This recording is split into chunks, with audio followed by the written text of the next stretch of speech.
दोस्तों, दुनिया का सबसे ताकतवर सुरक्षा कवच आयरन डोम अब ढह चुका है। जी हां, इजराइल का। आज की सुबह इजराइल के लिए किसी कयामत से कम नहीं थी। जी हां दोस्तों, आज की सुबह की बता रहा हूं।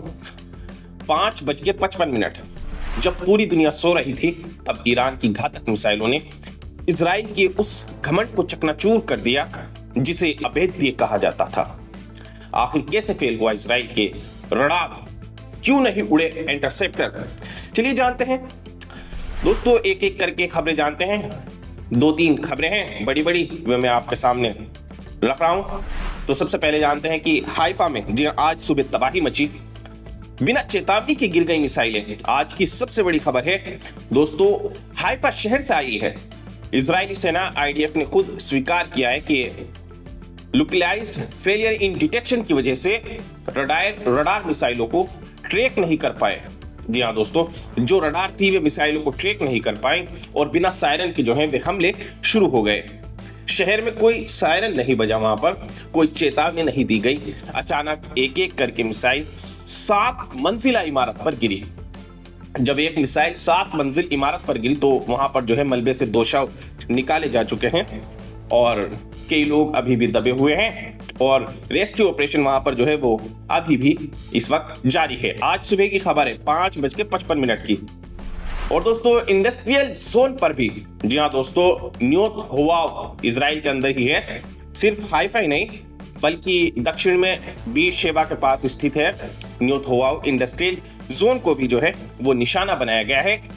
दोस्तों, CNBC TV 18 के अनुसार जहां एक केमिकल फैक्ट्री में जो है वहां पर एक बहुत तगड़ी आग लगी और इजरायली एयरफोर्स ने माना कि मिसाइलों को रोकने की कोशिश की गई थी, लेकिन एयर डिफेंस सिस्टम उसे हवा में मारने में नाकाम रहे।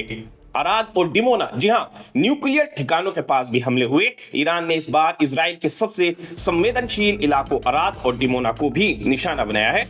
डिमोना, जहां इजराइल का परमाणु अनुसंधान केंद्र है, उसके पास मिसाइल गिरने से हड़कंप मच गया और रिपोर्ट्स के मुताबिक यहां पर करीब 117 लोग जो हैं वो घायल होने की खबर आ रही है। डिफेंस सिस्टम आखिर दोस्तों क्यों फेल हुए? दोस्तों, जानकारों का मानना है कि इसके पीछे 3 बड़े कारण हैं। जैसे कि सबसे पहला, ईरान की स्मार्ट मिसाइल है। ईरान अब ऐसी मिसाइलों का इस्तेमाल कर रहा है जो रडार को चकमा देने में सक्षम है।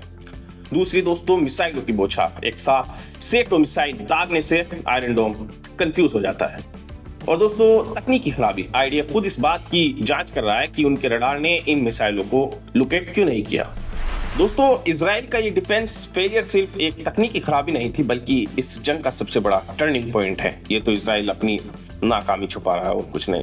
दोस्तों, 5 बज के आज सुबह की ही खबर है, 5:55 की। जी हाँ दोस्तों, बिल्कुल आज की खबर बता रहा हूँ। 2 लोग इसमें जो है वो मारे गए हैं। अब दोस्तों, बिल्कुल आज सुबह की खबर बता रहा हूँ, ये है 4 बजे की खबर। जी हाँ दोस्तों, तेहरान के समय के हिसाब से। दोस्तों, ईरान के सर्वोच्च नेता और वहां के कुछ सैन्य कमांडरों ने एक संदेश जारी किया जिसमें उन्होंने इस जंग को एक मजहबी जंग को करार दिया है कि ये मजहबी जंग है। उन्होंने ईरानी जनता और सेना से जो है अल्लाह पर भरोसा रखने की अपील की और इजराइल के खिलाफ डटे रहने की जो है वो अपील की कि अल्लाह से ऐसी दुआ करें। इसके बाद तेहरान की मस्जिदों और इसके अलावा सरकारी रेडियो पर दुआएं और धार्मिक नारे गूंजने लगे। अब टाइम आता है 7:30 का दोस्तों, सुबह के ही। ट्रंप का सोशल मीडिया पर जो है वो ट्रंप जो है सोशल मीडिया पर आते हैं और ईरान से मजहबी मोड़ दे रहा है। ट्रंप कहते हैं कि ईरान इसे मजहबी मोड़ दे रहा है इस जंग को। राष्ट्रपति डोनाल्ड ट्रंप ने अपने social media platform truth social पर एक के बाद एक कई पोस्ट किए। जी हाँ दोस्तों, एक के बाद एक कई पोस्ट किए। ट्रंप अपने बयान को जारी रखते हुए कहते हैं और ट्रंप ने तंज कसते हुए लिखा कि ईरान के नेता अल्लाह को याद कर रहे हैं क्योंकि उन्हें पता है कि उनकी हार निश्चित है। और दोस्तों, इतना ही नहीं, वे और आपा खो बैठते हैं अपना। इसी पोस्ट में ट्रंप ने अपना आपा खो दिया और ईरानी नेतृत्व के लिए गलत शब्द इस्तेमाल किए, जैसे कि गाली के इस तरह के शब्दों का इस्तेमाल किया। उन्होंने लिखा, ये लोग अब दुआएं मांग रहे हैं लेकिन इन्होंने दुनिया की शांति भंग की है। अब सुबह के 9 बजते हैं। 9 बजे जो है ट्रंप की डेडलाइन और धमकी की भी खबर दे देते हैं। ट्रंप ने साफ शब्दों में कहा कि अगर ईरान ने मंगलवार रात 8 बजे तक स्ट्रेट ऑफ हॉर्मुज यानी समुद्री रास्ता नहीं खोला और इजराइल पर जो है वो हमले बंद नहीं किए तो वे ईरान के बिजली घरों और पुलों को, ब्रिज को जो है वो पूरी तरह तबाह कर देंगे। उन्होंने धमकी दी कि वे ईरान को जो है वो पाषाण युग में, स्टोन एज में वापस भेज देंगे। ईरान और अमेरिका के बीच जुबानी जंग अब एक बेहद भावुक और धार्मिक मोड़ पर आ गई है। डोनाल्ड ट्रंप की कड़वी भाषा और धमकियों के जवाब में ईरान ने जो अपनी बात कही वे बहुत ही जबरदस्त है, सुनने लायक है। जी हाँ दोस्तों, आप भी तारीफ करेंगे ईरान की। अब ईरान ट्रंप के इस जवाब में क्या कहता है। ईरान का जवाब आता है, मदद सिर्फ अल्लाह से। ईरान के सर्वोच्च नेता और ईरान की रिवॉल्यूशनरी गार्ड कॉर्प्स के कमांडर ने ट्रंप की गाली और धमकी के जवाब में बहुत ही जबरदस्त शक्तिशाली संदेश जारी किया, जिसके साथ अल्लाह है उसे कौन हराएगा। वाह, क्या जबरदस्त बात है।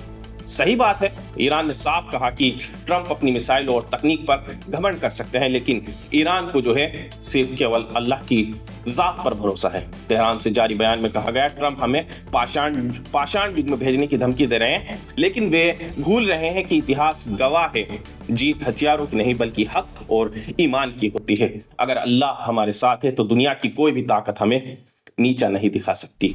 जब ट्रंप ने ईरान के अल्लाह करने का मजाक उड़ाया तो ईरान की तरफ से जवाब आया कि एक मोमिन मुसलमान मुश्किल वक्त में अपने परवरदिगार को ही याद करता है। ईरान की मस्जिदों से ये पैगाम दिया जा रहा है कि ये जंग केवल जमीन की नहीं बल्कि जुल्म के खिलाफ मजलूम की पुकार है। ईरान का मानना है कि उनकी सबसे बड़ी ढाल उनका ईमान है। हम झुकेंगे नहीं बल्कि डटेंगे। ईरान ने ट्रंप की मंगलवार रात 8 बजे की डेडलाइन को सिरे से खारिज कर दिया है। ईरान के विदेश मंत्रालय ने कहा कि वे किसी भी धमकी से डरकर स्ट्रेट ऑफ हॉर्मुज को नहीं खोलेंगे। उन्होंने साफ कर दिया कि अगर अमेरिका हमला करता है तो वे इसे अपनी शहादत मानेंगे और आखिरी सांस तक मुकाबला करते रहेंगे। बहुत खूब, ईरान की इस जज्बात, ईरान के ऐसे ख्यालात के लिए बहुत खूब। दोस्तों, हम समय समय पर अपडेट लाते रहते हैं, इसीलिए हमारे चैनल को सब्सक्राइब करें, वीडियो को लाइक करें और बेल आइकन को जरूर प्रेस करें ताकि आपको जो है हमारी हर वीडियो की नोटिफिकेशन हमारे पोस्ट करते ही आप तक पहुंच जाए।